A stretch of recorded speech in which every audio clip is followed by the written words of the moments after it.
Hello, my viewers and subscribers. Welcome to another episode of Jamaica Politics Uncovered. Hello, new subscribers, and welcome back, returning subscribers. So, guys, breaking news. The Jamaica Confederation of Trade Unions, JCTU, has thrown its full support behind former clerk to the House of Parliament, Valerie Curtis, and they're calling for an apology and withdrawal of a letter from Speaker of the House Juliet Holness, wife of Prime Minister Andrew Holness.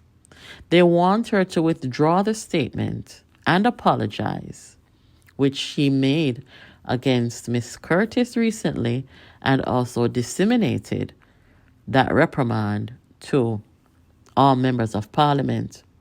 She accused Miss Curtis of dereliction of duty. The powerful union group argues that the Speaker's public condemnation of the former clerk not only tarnished Miss Curtis's distinguished career, but also sent a chilling signal to other public servants. It's imperative for leaders to be exemplars of respect and to adhere to procedural rights, particularly within our legislative body, they said. According to the JCTU, guys, criticism, when necessary, should be constructive and follow due process, especially concerning constitutionally mandated positions. Quote, the Speaker has fallen well short of this standard, and her public apology ought to be forthcoming without further delay. End of quote. In a letter to the editor, the JCTU said the accusation of, quote, gross dereliction of duty, end of quote, is tantamount to gross misconduct. The union body said that the Labor Relations Code, Section 21, 2B, states that no worker should be dismissed for a first breach of discipline except in the case of gross misconduct. According to the JCTU, the Speaker's letter suggests Curtis's dismissal, making it more than just an inappropriate reprimand.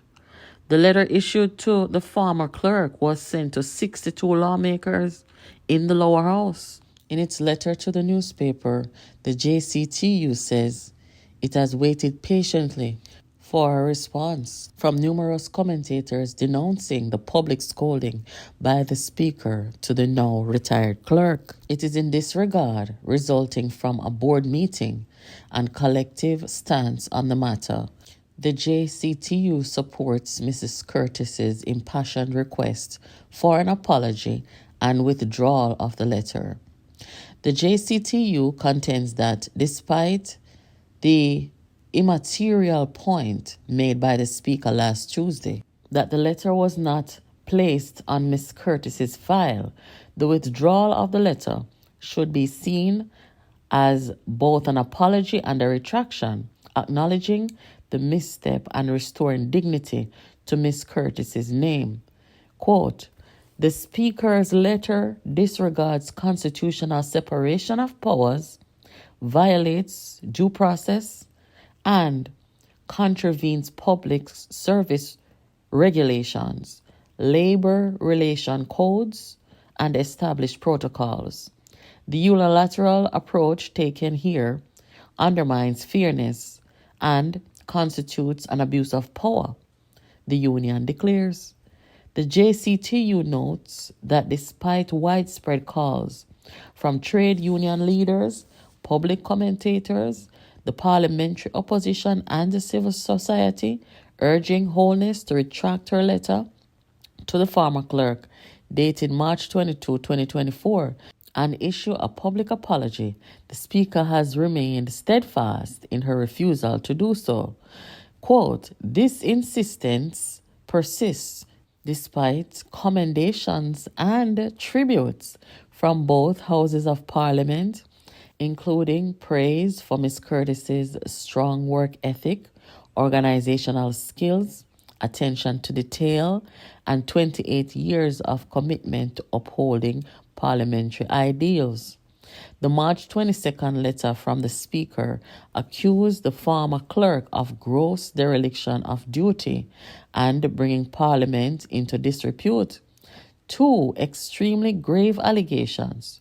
However, the JCTU said it is worth noting that Mrs. Holness herself praised Curtis for her exceptional service on two occasions after the release of the letter.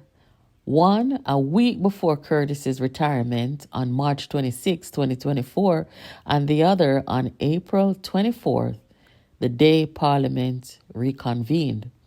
This apparent contradiction between exceptional service and accusations of dereliction of duty should not be overlooked, the JCTU added. Guys, this is very, very damning. I am glad to see that the union organization is speaking. I share their sentiment, as I've shared here since the beginning of this whole thing. And since I first came out last September and said it was a very bad idea for Mrs. Holness to accept the role of Speaker, I did not expect that she would have done something like this to the now retired House Clerk. However, I felt that she would pose a problem for her husband, who is the Prime Minister of Jamaica. And they both sit in the most powerful seats in the Parliament.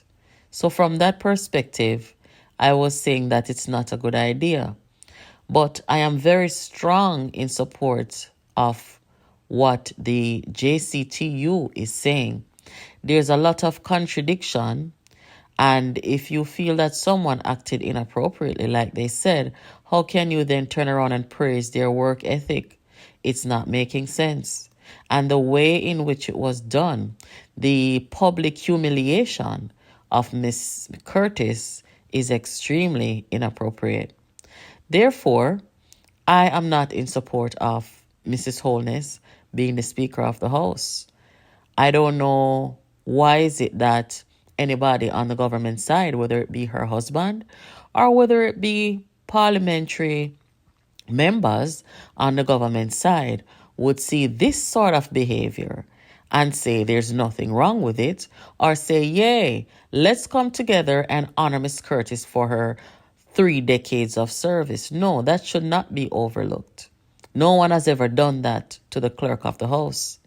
So with that, like I said, I stand in strong support of the JCTU, and it is a good thing that in Jamaica we have these union groups who can come out and voice their opinion and speak, on matters of national concern, even if the offense is committed by a prime minister or his spouse.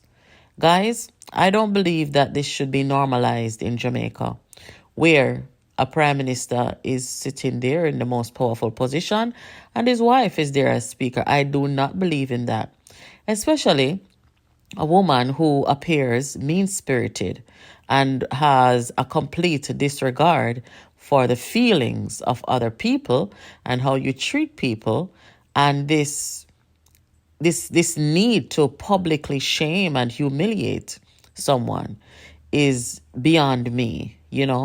I don't think it's right to do at all. And I would say, in the interest of the country and in the interest of other members of the House and clerks of the House, I think the Prime Minister should encourage his wife to step down off the Speaker's bench.